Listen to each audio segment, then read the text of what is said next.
Okay, so I'll just give you a little bit of a background on this. It's something we've wanted to do for years and years, and like a lot of ideas for DEF CON that we've wanted to do for years and years, we've just never done it. We've gotten too overwhelmed with stuff. And so Russ came along and said, hey, you know, we should do an awards ceremony. I said, yeah, that's a great idea, but we've been wanting to do that for years. But it always gets, you know, lost in the weeds. And Russ stepped up and said, hey, I'll do it.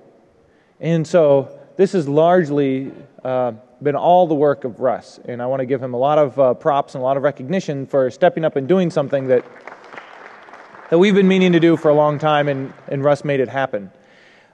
So the idea behind it is we don't want to be like the Pony Awards. Pony Awards are awesome, and they're really funny. But, you know, it took the Pony Awards 2 or 3 years to get going. And the same thing's going to happen here. You know, this year was more about let's get this done, let's see the community reaction, and really grow it. So next year, DEF CON 20th anniversary, we'll have this planned and going months and months in advance. We've already figured out all the ways people are cheating us and trying to vote stuff and, you know, spoof IPs and do everything to get their favorite thing recognized. So what we've done is we've taken, the winners are going to get these lucite or epoxy encased badges. And next year, what we'll do is each year they'll get that year's badge embedded in it. And you notice that we don't have all the awards up here because we don't think some of the losers are going to want to pick up their badges. So Russ is going to talk to you through the process, what we did, who the nominations are. We're going to ask the audience for your feedback on stuff. Would you have voted sort of the same way as we did? And then tell you our plans for next year. So thanks for coming. I know this is a first-year effort, and I'm really glad you guys are here at the beginning of it. So let me pass it off to Russ. All right, we're going to see how this works here.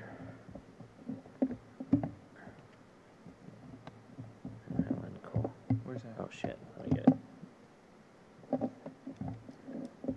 it. It was a little suspicious when, well, never mind. I'm not going to reveal all the secrets at the beginning. So how did you guys hear about this? The program? You didn't see like any of the stuff on Facebook or Twitter or any of our other stuff is pretty much... Yeah. I didn't know. We got to figure out where people are hearing about this. Like, how many people here nominated something? Okay, cool. How many people voted, got involved? A couple people did. How many people are running botnets that vote for you? Yeah. Kind of like the way that you have to buy tickets for a shmoo, I think. It's like all the tickets sell out in 2.2 seconds. You got it? Okay. So you start talking. All right, so, you know, I don't know what I was thinking when I suggested this, because if you get a bunch of hackers online on an automated voting site, what you're going to end up with is a bunch of hackers on an automated voting site. And so this didn't work out nearly as well as I'd hoped, so I just go with this. We kept this really simple so you could see what we're doing. The goal here was to give the community a voice, right? So we really wanted to allow everybody to talk about some of the best stuff that's out there in areas that we're interested in, and also, you know, highlight some of the crap that happens out there, you know, embarrassed by people talking to the press, writing stories, doing dumb stuff, making us all look dumb. People that we generally just don't like, right? And that was kind of what we've planned for today. So we'll highlight some of the best, verbally sodomize the worst, and just try to have a good time. Bear in mind, this is the first year. The statistics from the voting are heavily skewed, and I watched votes go from roughly 400 to 1,700 in a period of 2 days, and they were all for a single candidate in each of the categories. And so we assume that there was some monkeying around going on there, so we've had to insert our own level of logic into this as well. The categories are worst coverage of security and hacker issues by media, person, or an outlet. So, you know, I know we've all seen some good stories, we've seen some bad stories, we've seen some ridiculous stuff, and we'll cover a little bit of that. We've got the most interesting malware innovation. There shouldn't be a whole lot of surprises there, but there were a couple of good ones. Best privacy enhancing technology. What has impacted your ability to maintain your own privacy and security on the net while you're operating?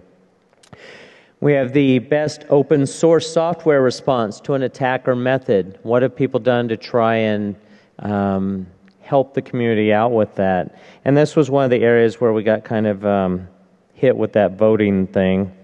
We also have the best author and story that captures the hacker mindset. Now, being the overly prepared person that I am, I don't have slides for those last two categories, so we'll just talk through those. And then for Security Charlatan of the Year, we've got Jericho from attrition.org that'll come up and talk a little bit. He's got all the statistics. He also knows the votes that were skewed, which direction they went, that kind of thing. And he can give you an idea of how he made that decision. We tend to leave the charlatan thing strictly up to him because he does a lot of research in this area, and he was actually surprised by some of the nominations himself. So for the nominations on worst media coverage, we had a bunch of nominations, but what people don't realize is if you give us a name and you don't give us a link so we can read the article or watch the video or any of that, it doesn't do us any good at all, right?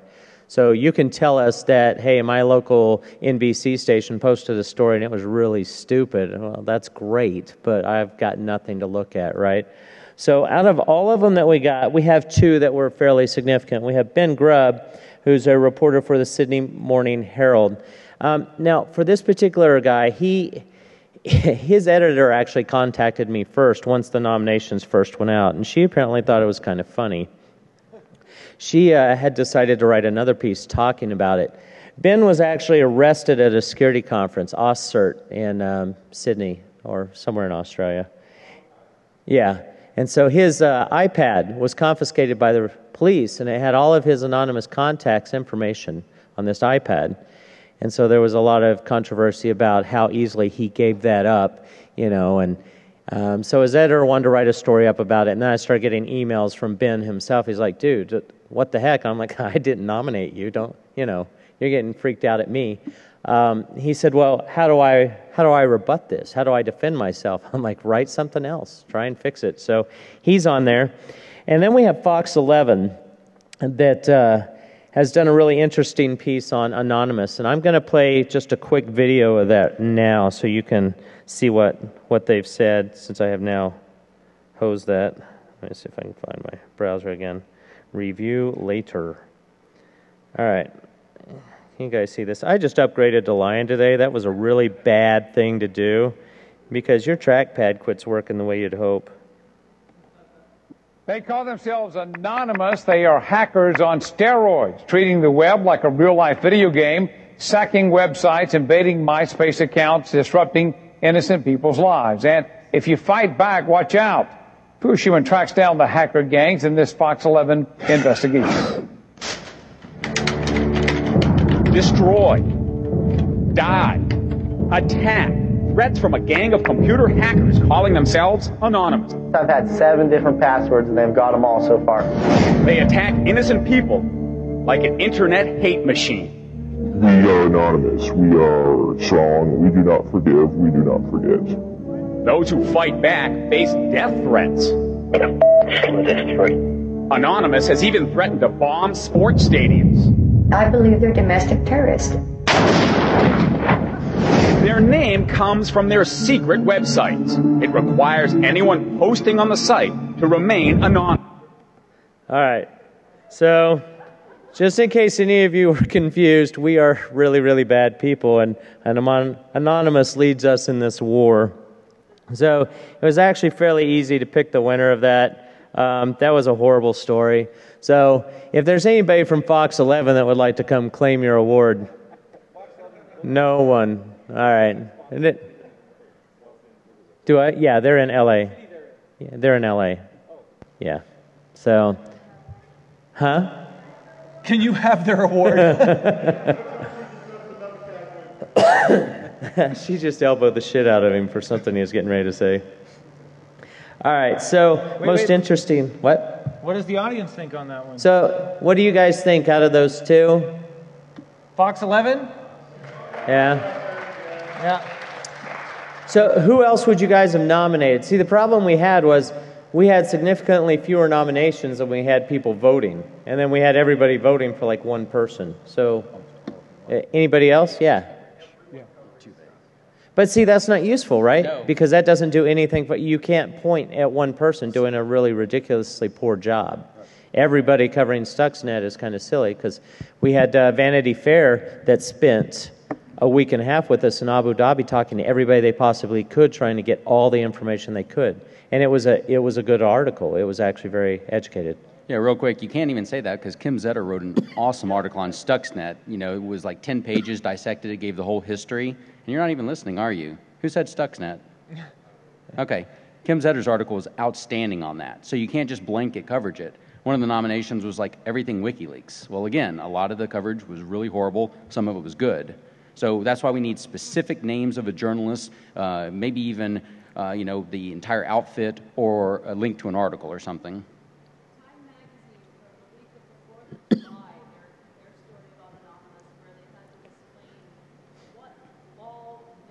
Oh. Yeah. So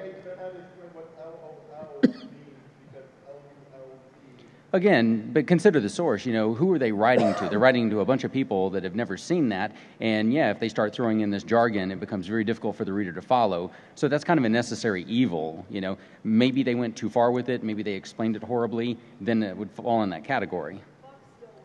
Yeah, I think Fox is the clear winner. Yeah. Yeah, it was as dramatic as my 16-year-old daughter. What was that? Oh yeah, the Louise boat. That's another good one. Those are the kind of things that we need, you know, when you submit that and a link to that would be perfect. That's a great nomination. That was far better than about 90% that we got. That one's actually interesting. That's not so much poor journalism. That's just kind of interesting research that is questionable. Yeah, you know, not very well backed. That falls in the category. We'd love to get that kind of nomination and consider it, though. Yeah, so next year, try to get involved in this if you can. So nominations for most interesting malware. We had a bunch of stuff on this. I would like to point out that we had 5 nominations that turned up in every single category, regardless of what the category was. Apparently, Batman and Jacob Applebaum are important enough to the security world that they were in every single one of the categories. Bill Gates was in every single one of the categories. I didn't realize he was still that relevant. But what we ended up with was the top 2 are legitimate. Okay, these are interesting pieces of malware. We have Stuxnet. Everybody's heard about Stuxnet. You've read good articles. You've read bad articles. You may have heard all the different rumors of how it was spread and that kind of thing. And then we have Bitcoin Jacker. It's everybody knows what Bitcoin is, right? We're trying to create some kind of digital currency, and somebody wrote a Ruby script where you could basically screw up the entire economy with this. And then we have, like, you know, dumb stuff, SQL injectors. You know, if I'm a pen tester for a legitimate security company and I'm doing this to try and figure out how vulnerable my databases are and that kind of stuff, that's not technically malware, right? Firesheep. These are things that aren't necessarily malware, and they're certainly not as interesting as, say, Stuxnet and Bitcoin, which made an impact in the rest of the world. Do you agree with that? Okay. Well, let's get the audience's vote. Who would they go for? Okay, so yeah. Too late. What do you guys vote for? What do you think? Stuxnet. Any others that you would have nominated? Or is there a single vote for the other one? So, yeah, so Stuxnet won that.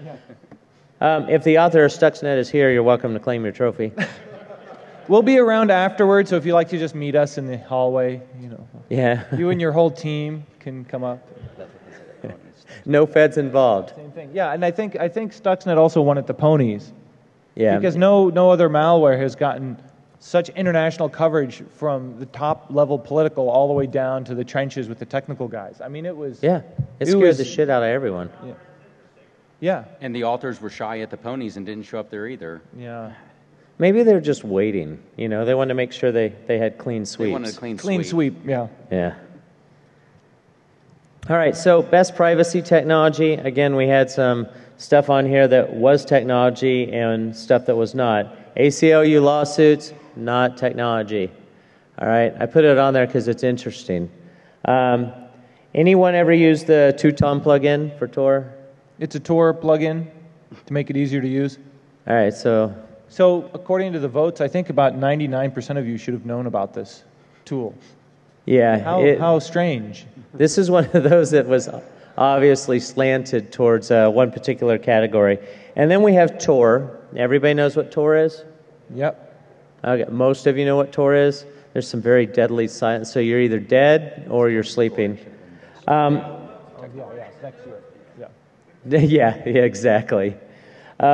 We have Moxie's Whisper Systems. He's done some really good work. We have datalossdb.org, which Brian's actually involved in. And I already said it shouldn't win. It's a neat project, but it's definitely not fitting the bill here. Yeah, and then we have, your normal junk nominations like unplugging your box, which that's a technique, not a technology. That's as non-technical as you can get. And then IPv6. So what would you guys have voted on this one? Okay, so between the Tor and the Whisper systems, what do you think?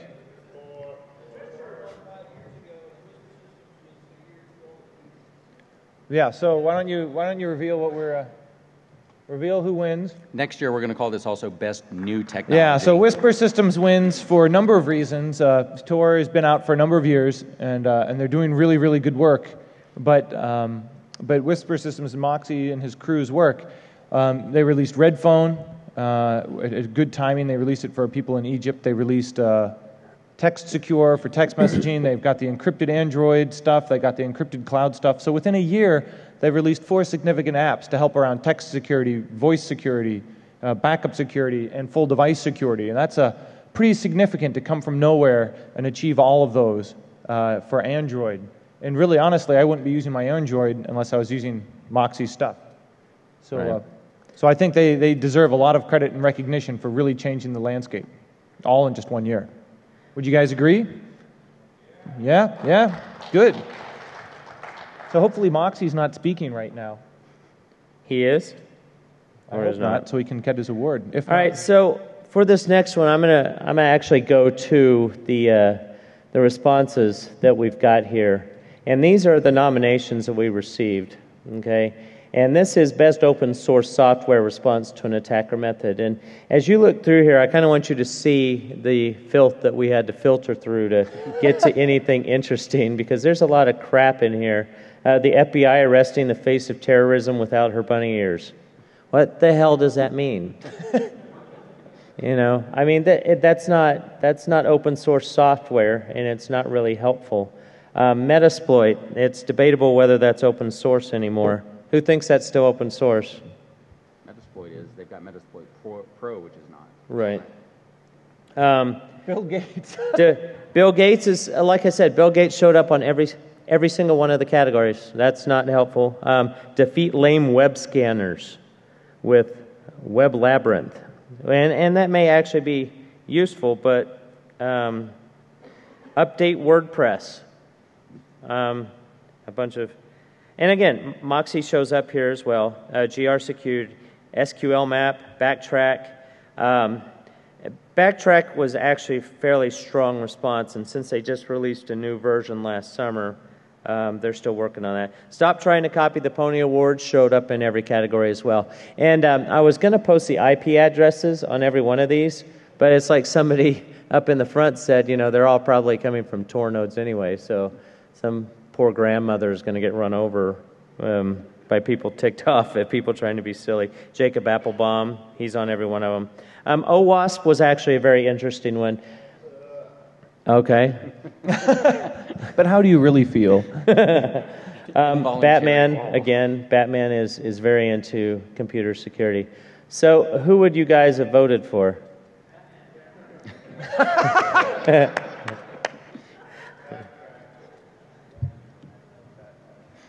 Jeff? Yeah, I think. Who do you think? I think Backtrack. Yeah. Backtrack actually gets this one. Out of all the nominations we got, that was actually the one that stood out and made a difference. Well, and they've been good for a number of years. Yeah. It's a mature product. They're actually very, very dedicated to it. they're walking around here. I think they're speakers here as well, right? Yeah. Chris and his groups? Yeah, Chris, yeah. So, very, very good guys. And then the last one, best author and story. Now, before I show you what all the responses are, I do want to mention we got 2 or 3 really, really good nominations here, and I was actually excited to see those. And then we got a whole bunch that are kind of crap. Somebody nominated a 18th century British novelist or something, some woman, or maybe it was 19th century, that wrote romances or something. And I actually had to look the name up.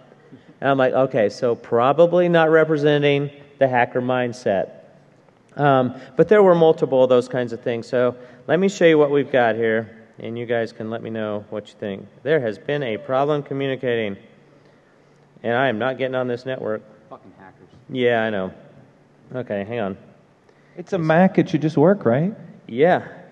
Unplugging so you can't see who I connect to. And turn Donkey porn. Okay, he's connecting to me. I know one of the authors was Bill Breen, a techno weenie. He actually runs all the registration for DEFCON. So in his spare time of not handing you guys badges, he actually did write Down to the Wire. A book called Across the Wire. Down to the Wire. Down the Wire. Yeah. And it's actually really, really good. And I was kind of hoping it would win myself, but there we go. We'll plug back in and try this again. And get my mouse back. You are not connected to the internet. That's how I work. Don't record that token, because that's probably your authentication token right there. There we go. Camera flashes. All right, best author. Show responses. There we go. Lulsec showed up on this. How is Lulsec an author? God, freaking lying. All right. So, Jason Street. And he has some books. Yeah, he's got a book. It's a legitimate... Stop laughing. He didn't write it. It wasn't me. Space Rogue for Hacker News Network. I think that's actually legitimate as well. He still writes a lot of that stuff, right? Mm-hmm. Ars Technica, Peter Bright. He actually wrote on Anonymous attacking H.P. Gary.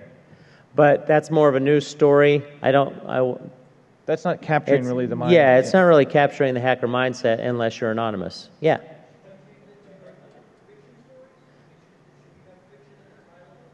It could be either. So it could be like Stephen Levy's book Hackers. Or it could be Bruce Sterling's book like Cypherpunk. Right. Something like that. We had a lot of votes for Mark Rusnofovich, Zero Day. Yeah. And that was actually a legitimate nomination. We also had Bill Gates on here. Down the Wire by William Breen. If you haven't read that one, I would check that one out. It's actually really good, and it's not that expensive either. Is that a good article?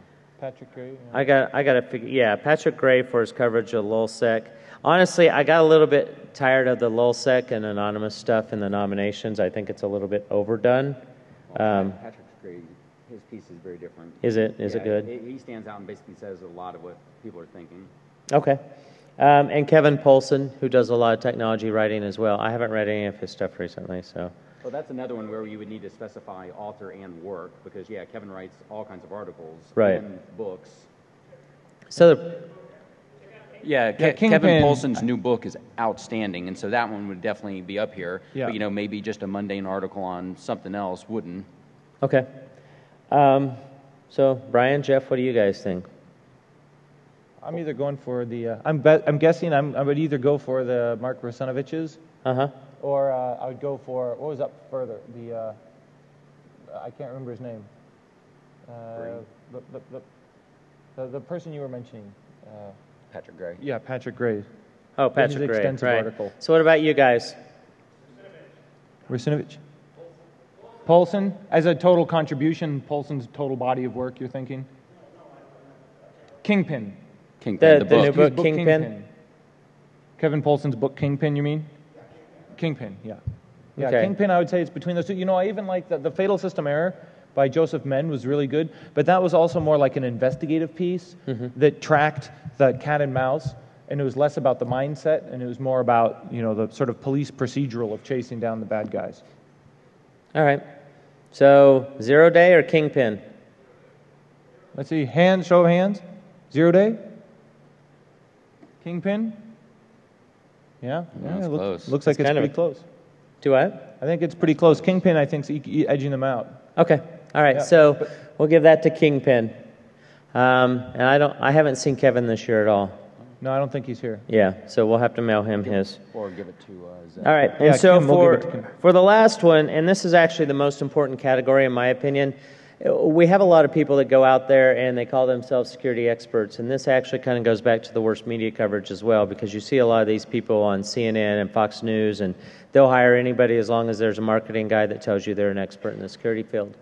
And I'm going to let Brian talk a little bit more about it, but there is a difference between somebody that is unethical and makes poor decisions versus somebody that actually doesn't know what the hell they're talking about. So.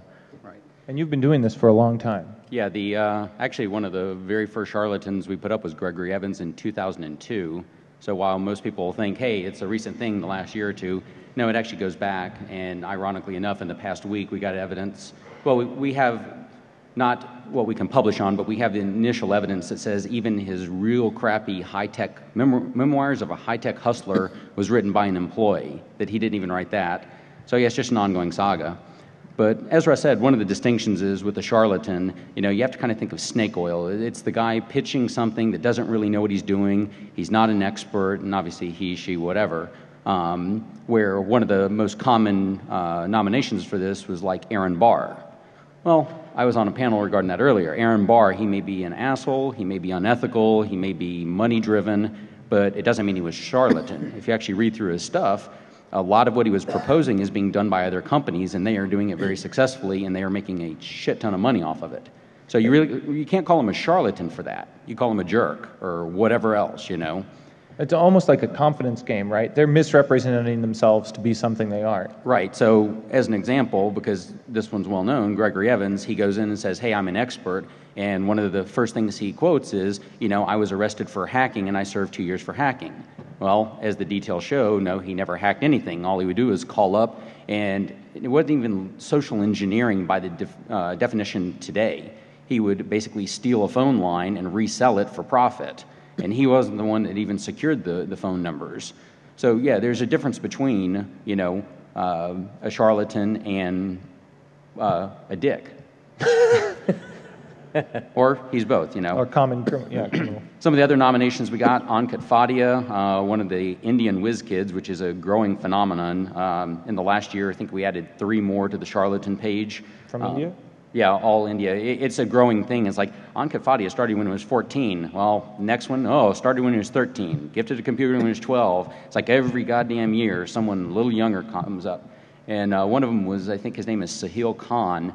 So he decided, I'm going to write a couple books, and it was full of plagiarism. And I forgot, I think I actually mailed him and said, you know, what the hell are you doing? So he may have mailed me. Anyway, we got to chatting, and I said, you know, this is plagiarism. And he says, well, when are you going to remove this page? And I didn't even miss a beat. I said, never.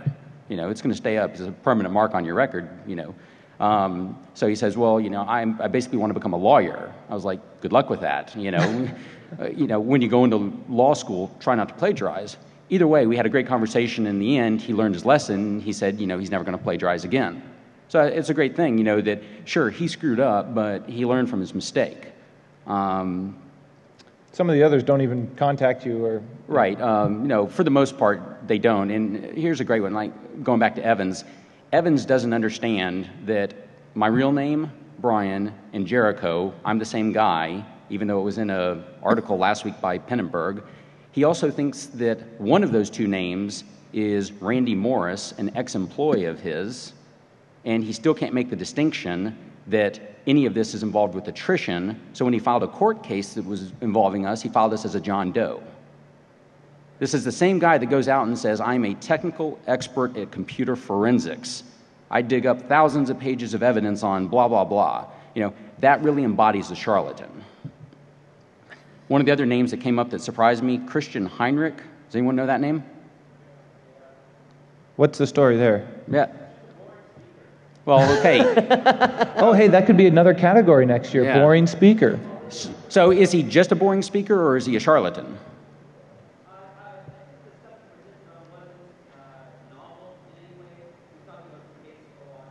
Okay. Was any of it wrong, or did he flat out say, ooh, look at this basic stuff, it's brand new and revolutionary? Okay, anyway, his name came up way too many times, so he's now going on my to-do list. You don't want to be on his to-do list. No. Yeah, we had Greg Hoagland from HB Gary. Again, he might be an asshole. Yeah, he definitely is an asshole. He's the one that threatened a legal injunction against Aaron Barr for speaking on the panel earlier. Fucker. HB Gary, same thing. Applebaum. Legat Security, I guess. Yeah, Legat, same thing. A few others. Sony, RSA. Again, there's Pony Awards, Julian TSA. Yeah, Julian on there. Oh, one other one, like HT Bridge. That's another recent addition. And that one's kind of interesting. HT Bridge, they're a company out of Switzerland, and they got some really stupid shit on their webpage.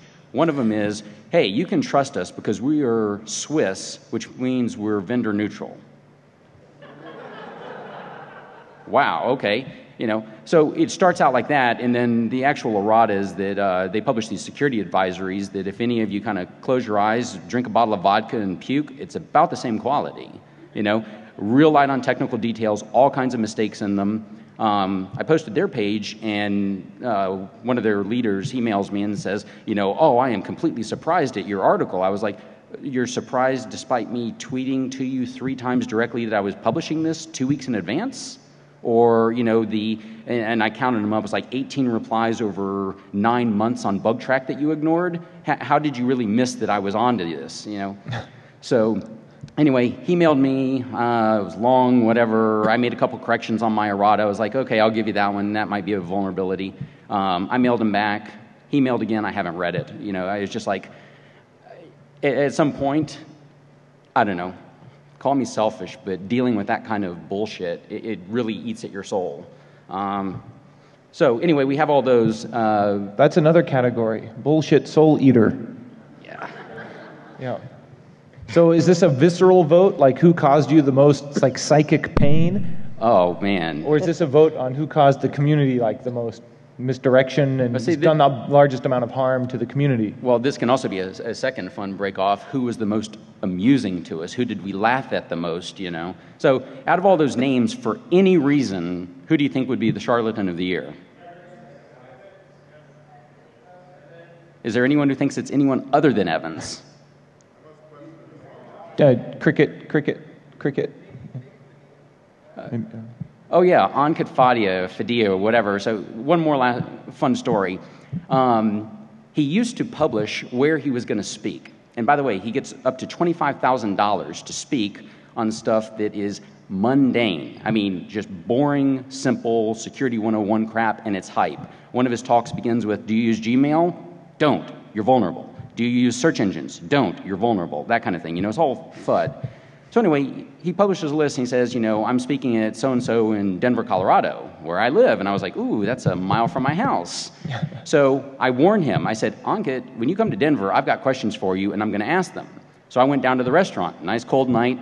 I'm standing in the lobby waiting. And actually, I had dinner there. And I went downstairs, and I noticed that there's a Denver police officer standing outside. And I was like, this is kind of an odd place for you to be posted. He's like, oh, well, security for the private, party. I was like, great, Ankit called the police already. So I go back up to the lobby, I wait.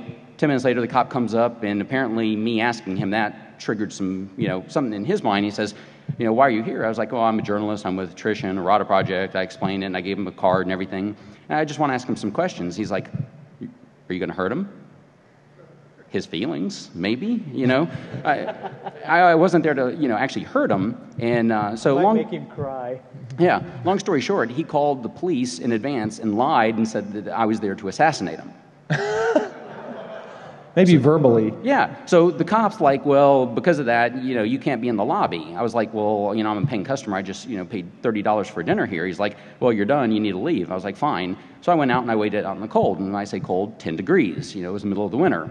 I wait out there for 2 hours, watching everyone come out. I know what he looks like. Don't see him come out. Eventually, no one else is coming out of the restaurant. Finally, employees start walking out. Then the manager comes out. Why are you waiting here all night? So I explained to him. He gets all, in my face about this. I was like, look, man, I'm a journalist, ambush journalism, whatever you want to call it. And he's like, well, there's no one left in the restaurant. I was like, oh, thanks. That means that he snuck out the back alley like a rat. Appropriate. So yeah, I wrote all that up, and since then he hasn't published where he's speaking in advance. He's locked his Twitter feed, doesn't update his Facebook page. Again, there's the sign of a charlatan. Yay! Yeah, they run from you. They won't take any kind of constructive criticism or legitimate questions. Does anybody subscribe to his Twitter feed that made it in there, hasn't gotten locked out?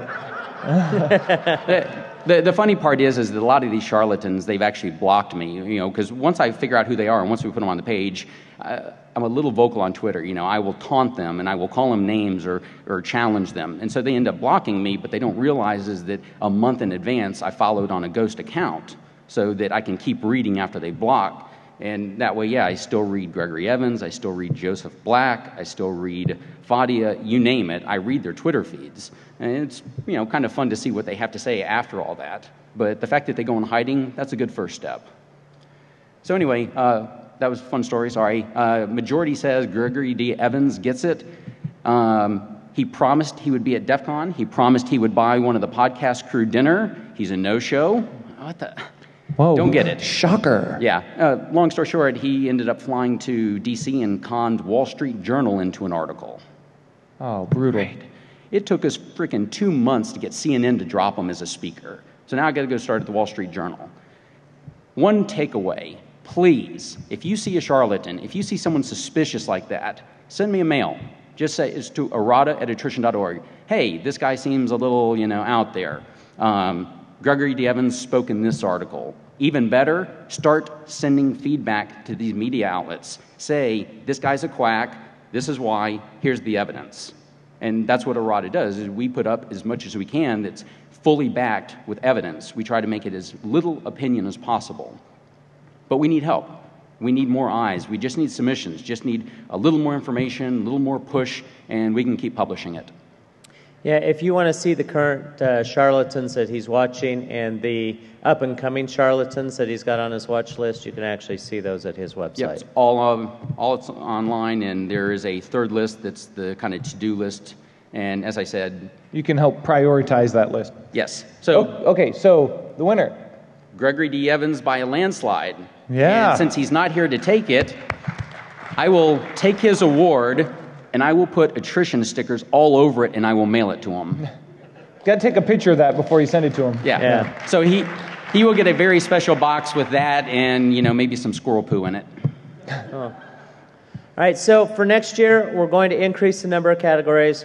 We're going to change the way we do the voting and the nominations. I think this is a good number of categories. Do you think, like, one more maybe? One or two more. Maybe. Yeah, maybe one or two. I don't want it to be too complicated.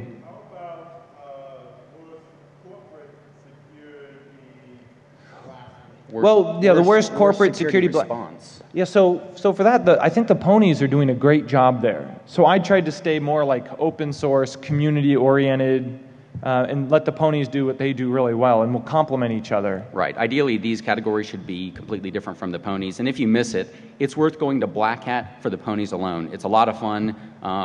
The guys that do that, they did a really great job. Yeah, so we're just trying to start ours up with more of a community twist. Right. And so with that said, we've got the awards. If any of the winners are here, we'll give it to them. Otherwise, we'll make sure they get delivered. And next year, we will announce a lot earlier, and we'll get you involved a lot sooner.